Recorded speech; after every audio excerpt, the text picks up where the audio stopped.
Would you like to reach our film and TV review podcast audience?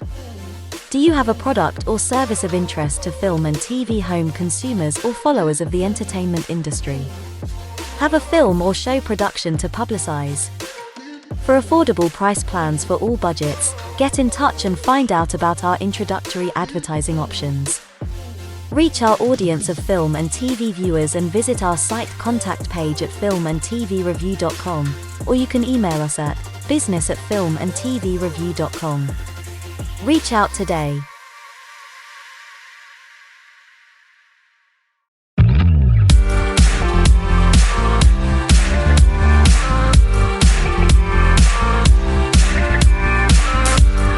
Welcome to filmandtvreview.com. Catch the latest film, TV and streamed show reviews every week.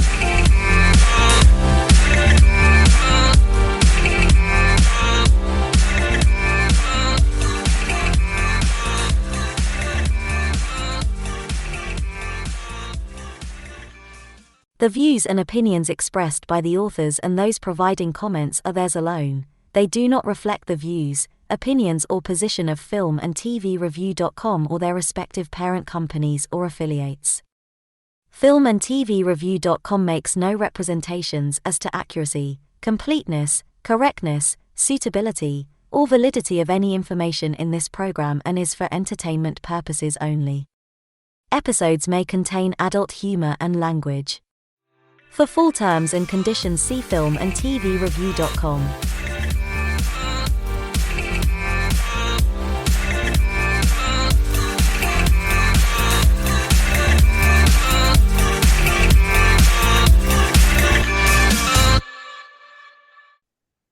Hello there, and welcome to our latest monthly movie and TV roundup on Film and TV Review. I'm joined by my regulars today, Alfonso, James, and Richard, and I'll ask them their view on what they've caught their eye this last month. Alfonso, now you've seen, I think, heavily advertised the White Lotus. Is that what I mean? I've seen the adverts everywhere, and is this you've been watching this? Is it? Just give me an idea what it is. It looks expensive. It looks expensive. What is it? What is the White Lotus? What is the White Lotus? It's a chain, a hotel chain. And it started as an HBO miniseries a few years ago during the summer. And it was like a summer holiday, started in Hawaii, and that was the White Lotus season 1. And then it became so successful that it became a series. And the second season is in Italy, and this third season it's now on its in the first half of the episodes batch. It's it's gonna be all. I mean, I don't know when this is going to be released, but like it's around the third episode right now. And it's right now in Thailand. And in each season, there are a group of characters that go on a vacation to a different White Lotus and it is created by Mike White, the same guy who did Enlightenment,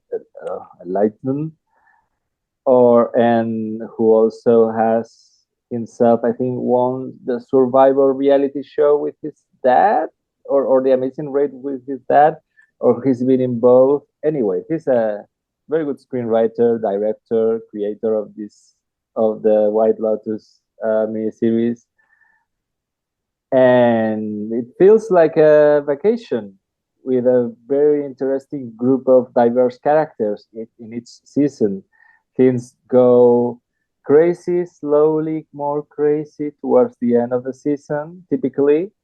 And it mixes comedy and drama with interesting plots. And it's really, really, really, to me, entertaining. It feels like a holiday with lots of stories from different characters. And I am enjoying this new season as much as the previous two. But is it like are they connected the seasons between each other? It's barely.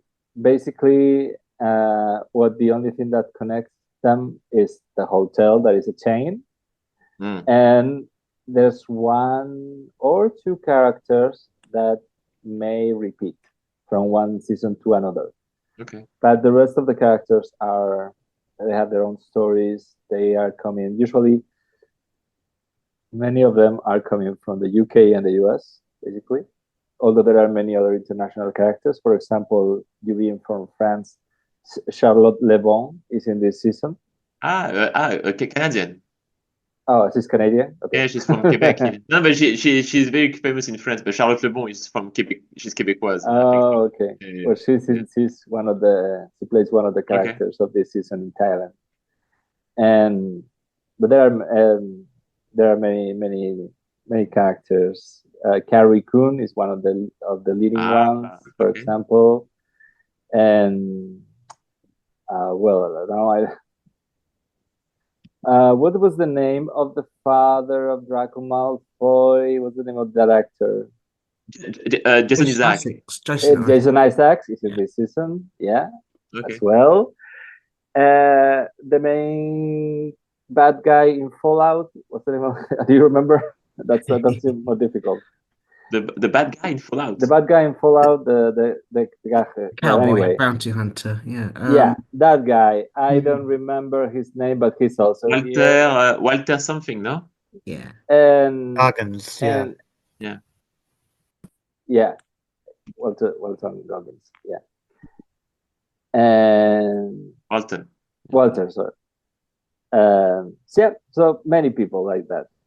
Leslie Lee, I'm trying to remember. Amilu, something that she was in sex education. Anyhow, I'm trying. We're not gonna go through the whole.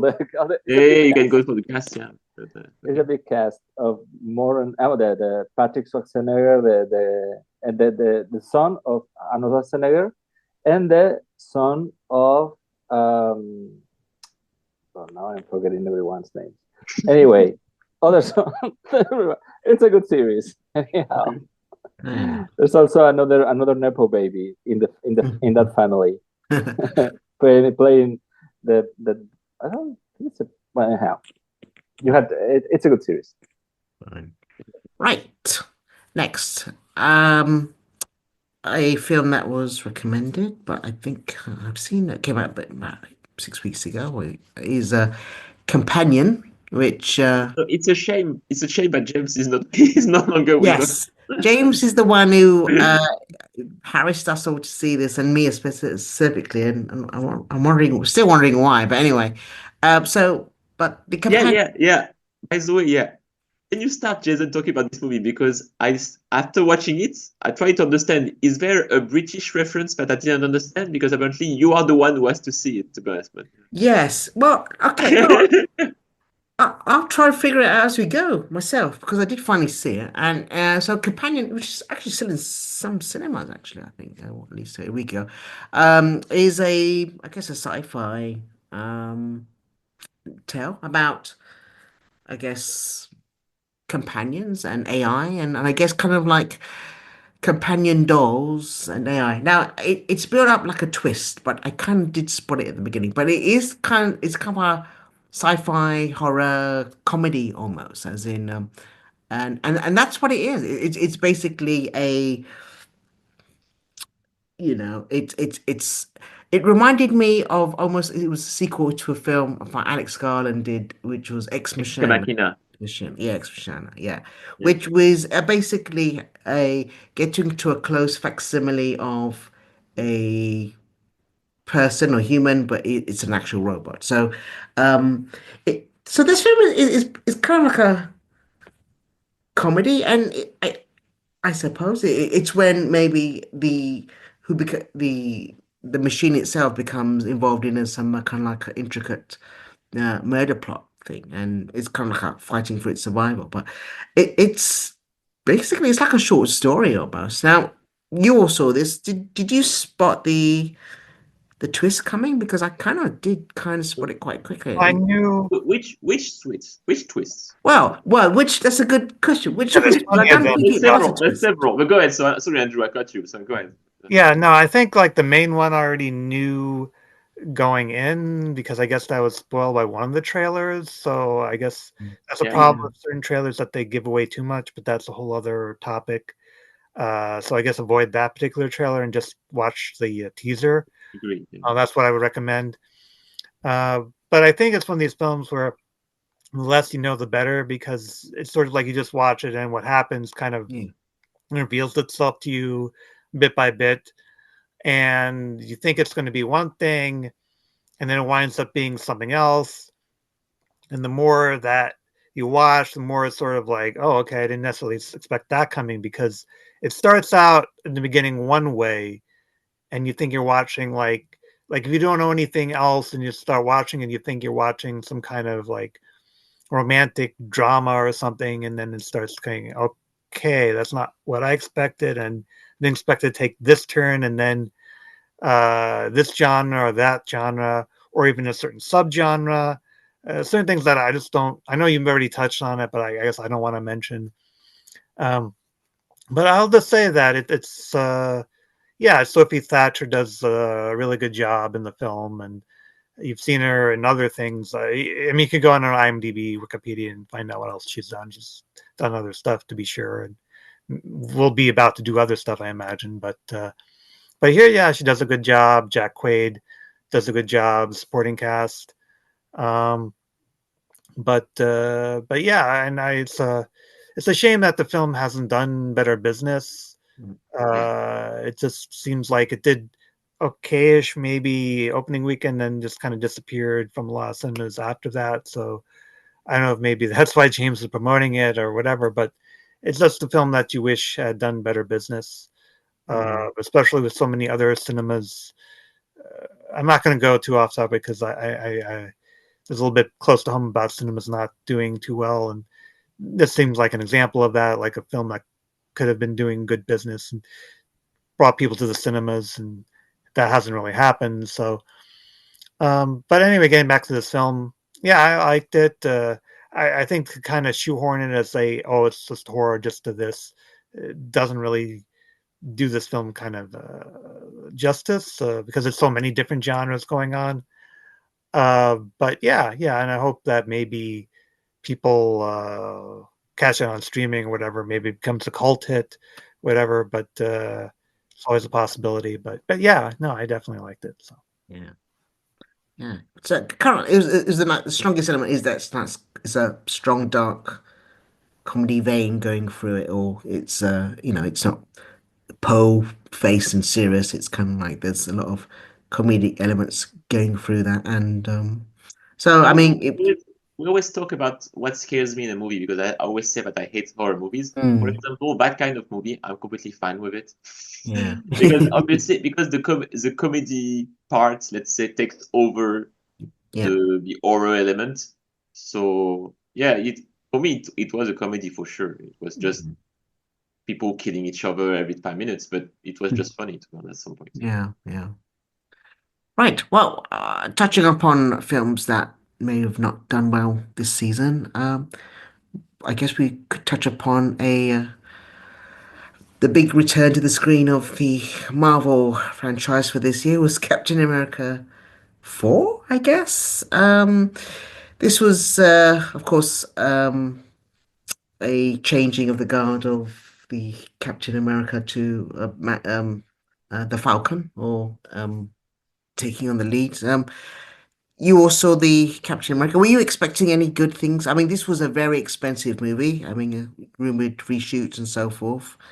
Um, I guess yeah, it takes on as in we have the it's almost like a semi-sequel to the Hulk franchise and a bit of maybe Captain America itself, but it's you all saw this. I've given a kind of semi-review before, but what was your general feel of this? Were you expecting much, and is this a good indicator of how Marvel's gonna fare in the future?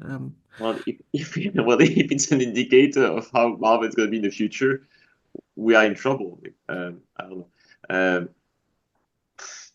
I don't know what to say about this movie. I mean, to be fair, I went to see it because I was looking for a good blockbuster.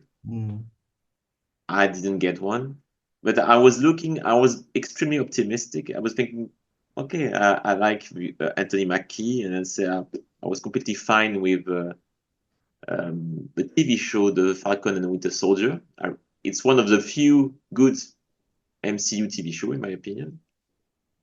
But unfortunately, like a bit of mentions implicitly, it's more of a sequel of The Incredible Hulk than a sequel to Captain America. And that's the problem, in my opinion. Because let's face it, who cares about the movie The Incredible Hulk released 15 years ago with Edward Norton? It's one of the least like perhaps MCU movie, but also one of the one that actually everybody forgot about it because there were so many Hulks in the space of 8 years. Eric Bana, Edward Norton, Mark Ruffalo, etc. So you were thinking, okay, so when Mark Ruffalo was introduced, I think in Avengers in 2012, you just accept that he's here. You just accept his presence. You say, okay, everybody knows Hulk. We don't need an origin story for this guy. And I'm pretty sure that 80% of the people who watched the Avengers in 2012 didn't care that there was a movie before. So it's a very strange choice made by Marvel to focus so much on the characters introduced, because not only Harrison Ford, general, whatever, ex-general, whatever, or played by the guy who died. I don't remember the name of the actor who died before. And then focus on Liv Tyler, which I forgot that she was in the MCU. Focus on, thank you, William Hurt, yeah. Focus on, surprisingly, on the villain, or the guy who becomes if I remember correctly, that guy wasn't a villain in The Incredible Hulk. He becomes kind of a villain, I'm guessing, at the end of the movie or something like that. Side effect, yeah. And now he is some kind of ridiculous looking villain. And I'm thinking, okay. And it's sad because, as I said, the Anthony Mackie part with the let's call it the first black super soldier, the old guy, etc. There was an interesting story already developed a bit in Falcon and Winter Soldier. They should have focused on this, because all of the things about the villain manipulating the president, played by Harrison Ford, I'm not sure I understand his plan, by the way. Was he trying to make him become the Red Hulk to destroy his reputation? I don't understand his plan.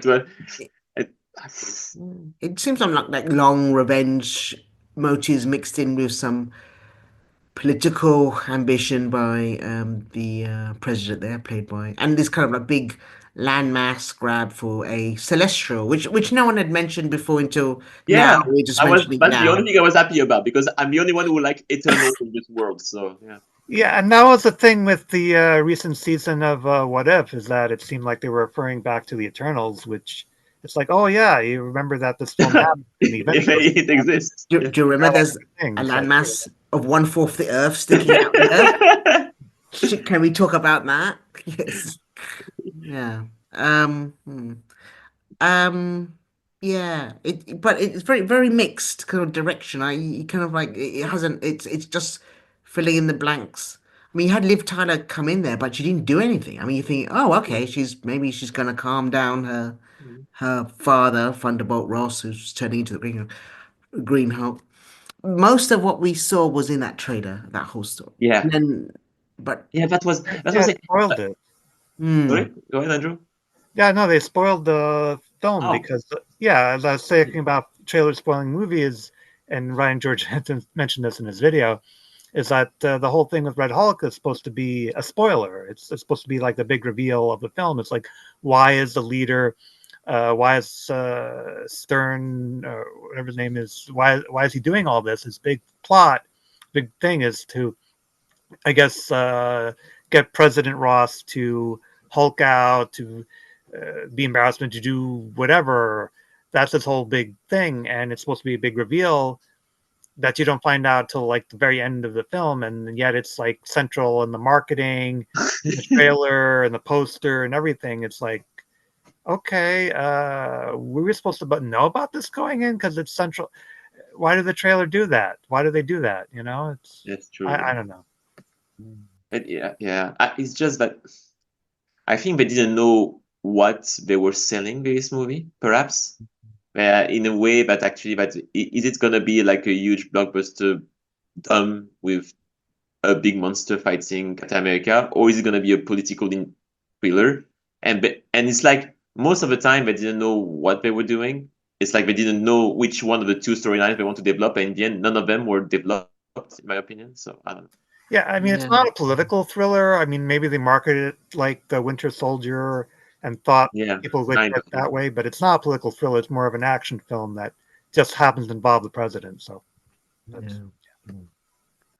right, yeah. And also one of the most disappointing end credits, where out of sheer curiosity, after seeing the film, you think, well, maybe it can save itself with some incredible end credit sequence or some cameo. Maybe they'll reveal who Wolverine will be because there's a mention of Adamantium, or what the next Avengers or Robert Downey Jr. But it's perplexing.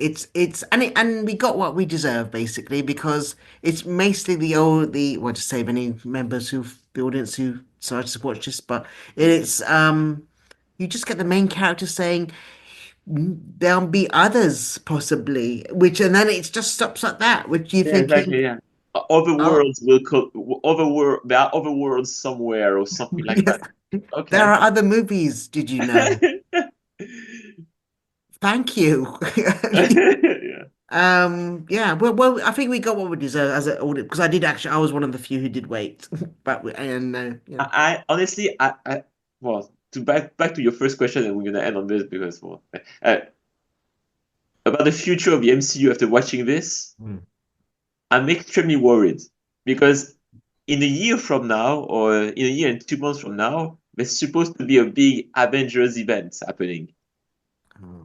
And I have no idea how they can, in the space of 2 movies, they can actually bridge the gap between wherever we are now with 1,000 different characters doing 1,000 different things in the MCU world, and then an Avenger movie event where you have one big guy fighting everyone or whatever. I don't get it. But anyway, they might surprise us, but I don't get it. Yes, more perplexed. Well, some characters have been planted throughout the series and movies, so they are gonna make you remind you, hey, remember this person?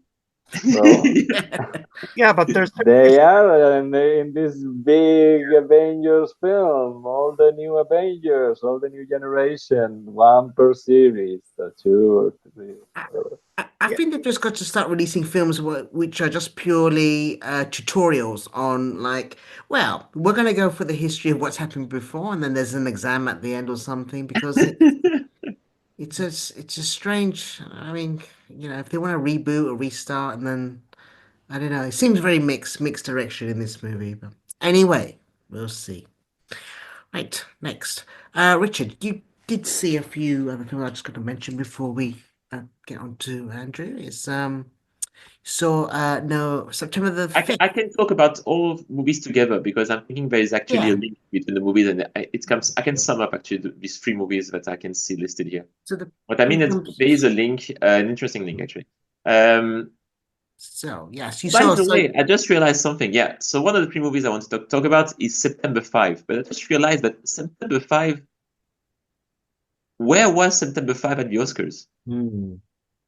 I think it was I just realized that now. In a screen nominated, the script was nominated. Was it? Okay, fair enough. Okay, because the marketing campaign of this movie in France, at least, they say 1,000 nominations at the Golden Globes and 1,000 nominations in there, etc. And but it's true that on the posters there was no mention much about the Oscars. And I think about it, they mentioned a lot about the Golden Globes, but anyway. Because it was nominated for Best Drama. Yeah. But which is fair, because when I look at the competition in Best Picture category, BC and Oscars, September 5 could have literally had its place. I wouldn't mind, because so in a nutshell, September 5, in a way, if you remember Munich by Steven Spielberg, it's kind of a same Event. yeah, historical events, but told from the point of view of no, or yeah, no, Andrew, but not the whole story of Munich, but at least the element that started it all. Let's say it's the historical events in Munich in the Olympic Games, but from the point of view of a news TV channel. I think it's ABC, but I'm not sure if it is ABC or NBC. But, Yeah, the sports team. Yeah. Yeah, and I thought it was. That's actually the big strength of the movie, is that actually that you are only seeing everything from the eyes of from the guys who are in the studio, literally, and you have very great performances by both. I'm gonna find his name again. So you have the guy from Memory, but I love last year. So I don't want to ruin his name. Is it Peter Sarsgaard? Skarsgård? Sarsgaard, I think. Sarsgaard. There's no K. He's not one of the brothers. Skarsgård. Exactly. Yeah, I always get confused with his family. Yeah, and in September 5 is actually not the main role, because the main role is from a guy who has done a lot of supporting roles in his career. Then Chaplin, I think. No, I was talking about John Magaro. Okay. Yeah. John Magaro. Okay. John Magaro is the main character. John Magaro is an actor actually who's been said a lot of supporting roles. For example, in The Big Short, he was in the supporting, and he's also in the first season of the Umbrella Academy, to name a few. Yeah. And he's like this newbie who is not very famous, and for some reason, that's actually interesting for the movie, obviously, for many purposes, he is not ready for it, but he becomes actually the leader of the studio, leading everyone actually to do what they have to do to try to report the events of this hostage situation, during the Olympic Games in Munich. Obviously, I'm not talking about politics here, but obviously releasing this movie nowadays and with what's happening, obviously, in Middle East, etc., I'm guessing it's ballsy, but still, I think that it's a very smart movie, because it doesn't go on that road, on that path of talking about politics, etc. It's just talking about the debate about what does the media, whatever, the press or the TV, what kind of coverage it should give at that kind of moment. Should they take responsibility and think twice before releasing images or giving information that are not trustworthy, that are not double checked, etc. It's interesting, and it's only an hour and a half, because it's really the main focus on the movie. So I really enjoyed it for that reason. It made me think a lot. It's sometimes shocking, but it's a very smart movie. And as I said, there's a kind of a segue here, because I was talking about two French movies as well. One called Novembre, another one called Bac Nord, that is released internationally as The Stronghold. Novembre is also about an hostage situation, because Novembre is a fictionalized story about the hunt for the guys who did the November 2015 terrorist attacks in Paris. And it starts with the terrorist attacks from the point of view of the French Secret Service, when they discover what happened, and then it goes for weeks and weeks until they find not all of them, but most of the guys who were behind the terrorist attacks in France. And it's funny actually that I watched this movie this year, because we're going to celebrate in a few months actually the 10-year, fortunately, the 10-year anniversary of that thing in France. So it's obviously, as a French guy watching this movie, I thought it was really realistic, very good, well done. If I want to compare, I would compare it a bit with Zero Dark 30, but it's nothing to do with Zero Dark 30, but just to give you an idea of what kind of movie it is. And the same director, so I watched these 2 movies in a row. The same director did The Stronghold. He's very specialized in that kind of thriller and very tenseful movie. The Stronghold is inspired by another true story in Marseille this time, and it's about 3 policemen who start investigation, but also start actually to do something very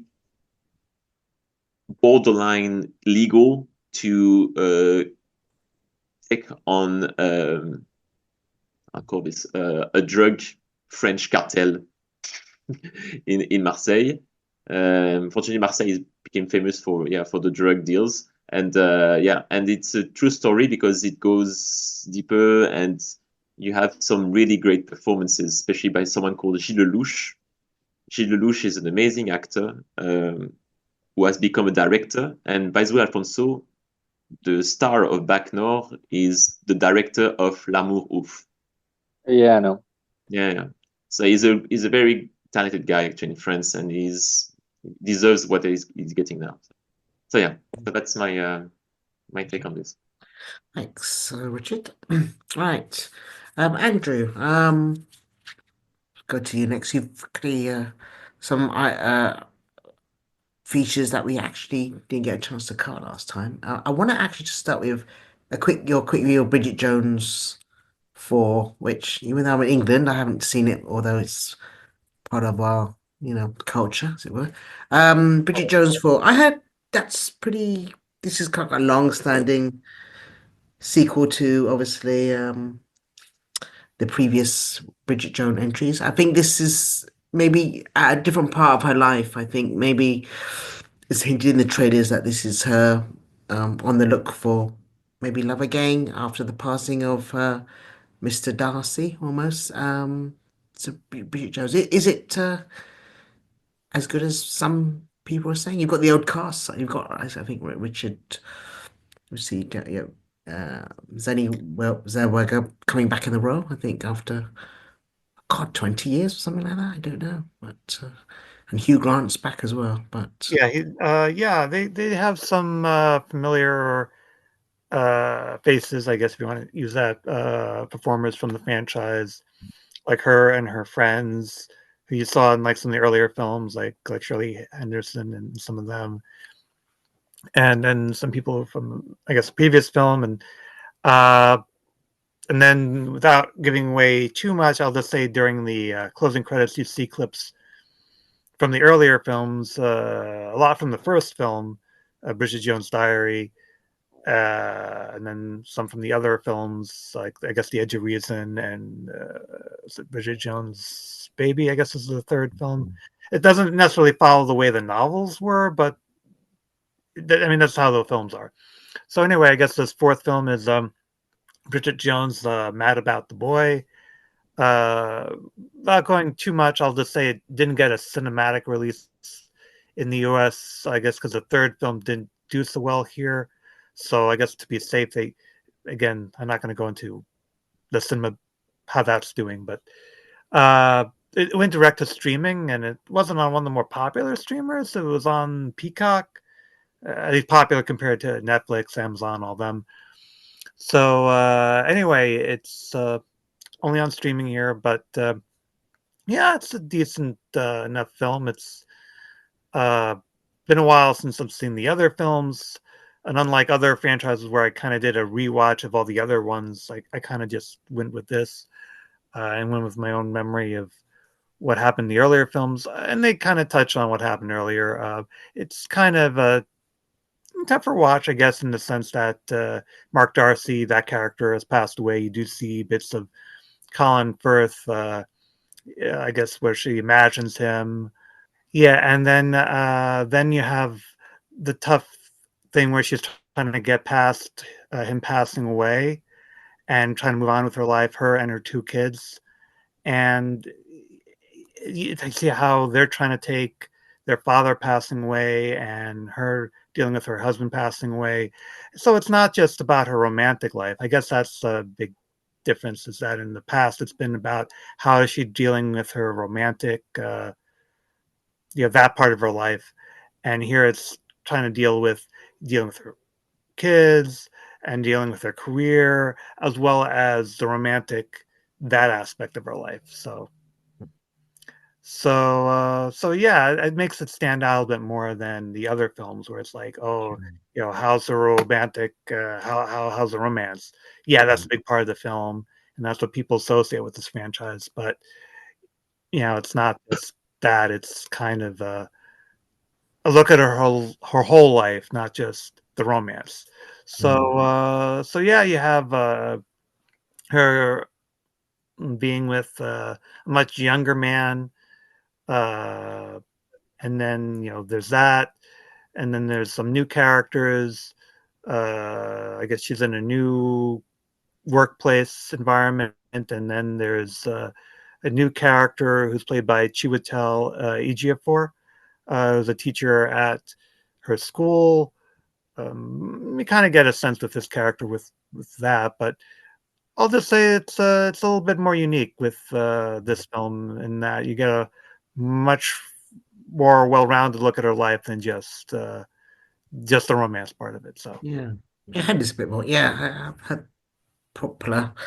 Good word on that front as well. And it did get a cinema release here because it came out around the February the 14th, Valentine's Day time. But I think it's still well regarded here as the franchise here because of particular English ties. Another long-standing franchise TV series that returned was Cobra Kai, which you saw. Is that season? yeah, the 6 seasons. Yeah, 16. Yeah. They kind of split it into thing. There's Yeah, this. they split into like 3 parts of the final season, and maybe because of the production schedule and strikes and everything. But yeah, and actually they filmed part of the final season. Most of it's been filmed in Atlanta. Not to go too off topic, but it's set in LA, and usually LA has stood in for other cities in the past. But here it's mostly filmed in Atlanta, standing in for LA. But they did film in other areas in the final season. A number of scenes were filmed in Barcelona because that fits into the plot of the final season. I'll just say, won't say much about spoilers, but yeah. So yeah, 6 seasons. I don't know if others of you have seen the other Karate Kid films, or Yeah. I've seen the movies, but I've never watched the TV show. I don't know. I heard good news about it, Thomas. yeah, because it definitely ties into the. I'll just say the Karate Kid, because I've seen all the Karate Kid films, and now they're doing something new with this latest Karate Kid film coming out in a couple of months, where it's connecting what previously was a remake is actually not so much a remake, but it's actually part of this whole continuity. So go figure. But anyway, for a Cobra Kai, you have to pretty much have seen Karate Kids 1, 2, and 3. And they do show clips from those films and give a little summary of what happened in those films. But I think it definitely helps to have seen those 3 films because I'll tell you why. They do really, and this is pretty unique. Pretty much anyone who's still around from that franchise will make an appearance on this show. So people who had cameos or brief scenes in those films or had bigger roles in those films, they will make appearances on this show. So it's just like that person who you just saw one scene in the second movie, they come back. It's sort of like that. So it's just something unique that way. But one person who doesn't reappear because the actor has passed away and the character kind of died with the actor is Pat Morita and Mr. Miyagi. So if you've seen the films, you know that character, you know that actor, pretty prominent in the films. but doesn't reappear here because the actor's passed away, and so the character died with the actor. So if you haven't seen those films, and you hear them talk about this character, and they do show some clips, but other than that, if you haven't seen those films, you're kind of like, well, why are they making a big deal? I mean, yeah, you see some clips, some flashbacks, which are basically clips in those movies. You're not going to really appreciate like why it's a big deal, why they're making a big deal out of this character. You're kind of be like, oh, why are they making a deal? I mean, I don't know who this character is, but if you've seen those films, you'd be like, oh, okay, I get it. I totally understand why they're making a big deal, why they're trying to live up to the legacy of Mr. Miyagi, why Ralph Macchio's character, one of the leads on the show, why he's like so emotional about Mr. Miyagi. You get it, and so that's what happens. So watching the show is trying to deal with his legacy and his passing. What are they going to do now? And it's a really big part of the show. But what I think the show's really strength is, and I don't know if it's because of this popular YouTube video from a little over 10 years ago that someone did. Can't remember the YouTuber's name, but they kind of took the premise of, take the first Karate Kid movie from 1984, and what if this person who you thought was a villain wasn't really the villain, and it was actually the hero was the villain. And I think they kind of did it as a joke on this YouTube video from, I have to look it up. I don't know if that was the whole premise, the inspiration for this show, but basically they took that idea, that's assuming, and like you say, oh, okay, this guy, Johnny Lawrence, he was like the bully in the first movie, and you say, well, let's flesh him out a little bit. It's not just the bully who beats him up. What's his backstory? What's he got going on? And that's kind of what they did with this show, is that they focused on this guy who's had been the bully as a teenager, and now he's grown up. He's not doing so well. He's not doing so great. And something's going on in his life. And then he sees the billboard for the hero from the movies, who's now owning a successful series of car dealerships in the LA area, and how he's dealing with that. And so he decides to restart this karate studio or dojo, Cobra Kai, and things just kind of go from there. And I think that's what the show does, is it kind of fleshes out these characters.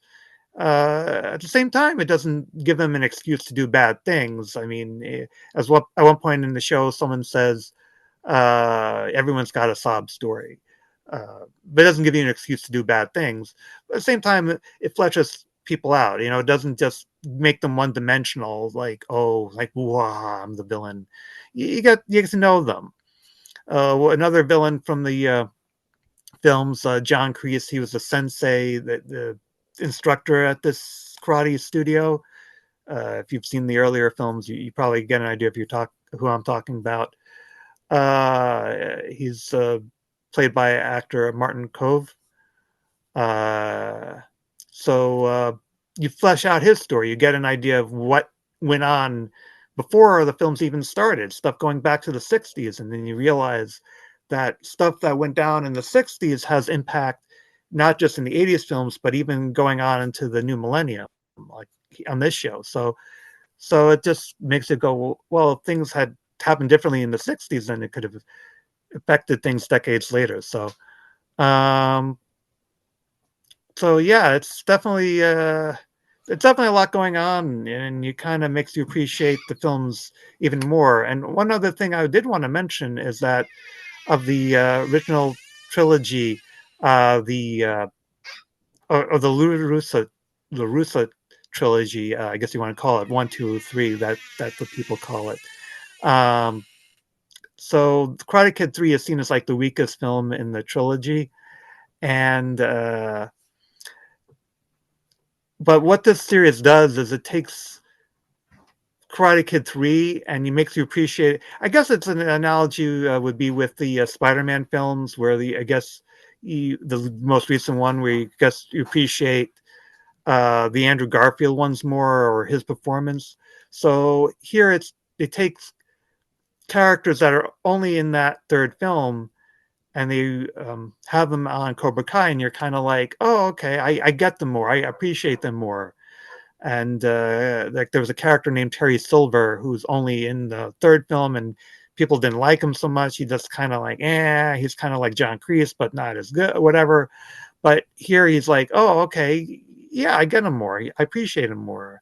And you appreciate the third film more. So that's something that Cobra Kai does that you wouldn't have thought otherwise. So yeah, definitely Yeah. allow for the series. So yeah. Yeah. Cobra Kai is definitely an exercise in how do you actually observe and respect original characters, mix them up with a new generation, and do justice to both at the same time. I think it's pretty much a great, and it makes it look so easy, but it's definitely a masterclass in writing, in respecting legacy characters and mixing up with a new generation and over multi-generational story. For a subject matter that seems so like it's about karate and so forth and growing up, teen drama almost. It juggles all those balls in the air somehow. It's does remind me of another franchise which could take lessons from this, but I won't go down that road today. But yeah, that's Cobra Kai. I think definitely worth a catch if you're a fan of the original or new to this, it's you'll just get sucked into it. Right. Next, quickly, I think I've just got, there is a new release, you saw The Last Breath, which is, I think, a undersea, or it's a survival drama with, I've seen both films actually, because it's technically a remake of a documentary that has the same name, and the documentary came out 5, maybe 6 years ago. So I would say this is. Oh, I don't know if there's a question. I guess this is kind of like an Americanized version of it, sort of, because even though most of the characters are still from, I guess, the UK, they made the rest of his diving team, I guess, for lack of a better way to put it, American sounding. Like you have, because in real life, one of them is from Canada. That's why I say American sounding. But basically, what it is that there's a story of, I don't know how much about real life spoilers you want to hear, but because it's based on a true story, although you probably get a sense, because there's a documentary about it, what essentially happened. But basically, what it is that you have these saturation divers, and they go down in this diving bell, and they try to repair pipeline, get people power. Uh, they basically do pretty risky work at the bottom of the North Sea, and as you can imagine, it's not the best working environment, but they have to do it. Someone has to do it. So the documentary is really good, and this new film is a dramatization of what appeared in this documentary a few years ago, with actors, with performers, and basically the story is that they go out on this vessel, and they have to go down, as I said, to the bottom of the North Sea to repair this piping, and this is the only way that can be done. And it does the same thing that the documentary did in a dramatic and dramatized fashion. There are certain moments in this film that they kind of, whatever kind of things where, the characters will already know that, but they're just trying to explain things so that way the audience hears about it. So anyway,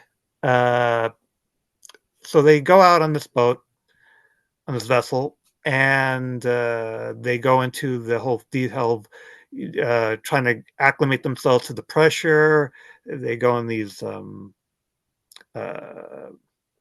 containers, and the crew, and that way, once they get acclimated to the pressure that they need to be at, then they go onto the diving bell, and they go down. and they drop them a certain number of depths. And yeah, and while they're on this assignment, on this mission, as it were, to repair this piping, there's a really bad storm. I mean, it's the middle of the North Sea. The weather is not going to be the best.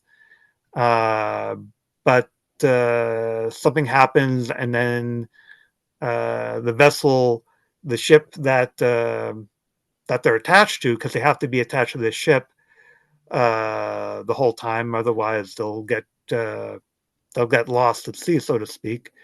The ship loses its mooring, I guess the best way to put it, and then it starts drifting around because there's a really bad storm, really bad weather, and one of the divers who's in the middle of this dive gets disconnected.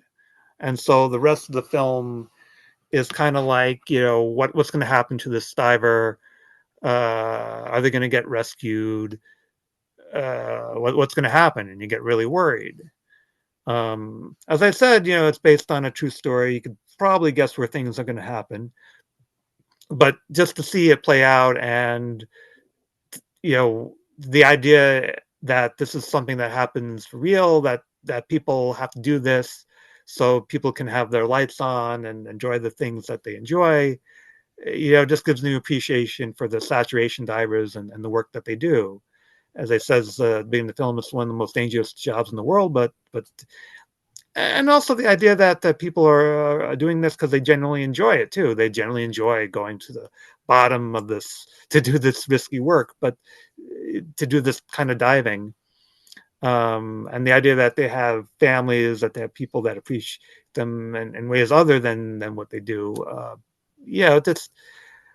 I thought the film was all right. I guess I might have appreciated it had I not seen the documentary first, because that was done a lot better, and it's the real story, and these are the real people, and the real nationality is not Americanized. But yeah, no, I definitely liked it. So, but I would have probably appreciated it more had I not seen the documentary first. So that's my take on it. So. Okay. Okay. And just lastly, I know there's a new series, more kiddie friendly fare is Friendly Neighborhood Spider-Man, and but definitely Friendly Neighborhood Spider-Man. I haven't, I know I've seen it, but that's more a kid friendly um series, I'm guessing, more than it's usually aimed at, I suppose. But for Disney, is it? Yeah, it's on Disney Plus, and I guess. But anyway, I thought it was a good series. I know there's a plethora of Spider-Man series out there, and a bunch of animated Spider-Man series. So you wonder, why do I need to watch another one? A little bit of a little backstory is that what they were going to do was a prequel of sorts to the MCU version of Spider-Man, but then they decided, let's not do that. But what they did is it's kind of, if you think of the multiverse, this is an alternate, like the MCU multiverse, an alternate version of Spider-Man, just not from the sacred timeline. So, using the Loki expression, so it's events similar to what happens in the main timeline in the MCU, but it's not that version of the Spider-Man.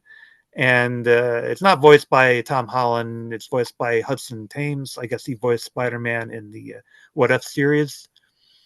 But you do have Charlie Cox, I think that's his name, who returns to voice Daredevil for one episode. Oh, actually 2 episodes, excuse me. But you do have events that play out similarly to what happens in the, I guess, the Sacred Timeline, like the Sokovia Accords and the battle at the airport and all that. So similar events, but in a different kind of way. And I guess it posits the question, sort of, not in a what if kind of way in that series, but having instead of having Tony Stark as a mentor, as they did in the MCU, having Norman Osborn as a mentor. And so having that kind of character with his flaws act as sort of a mentor to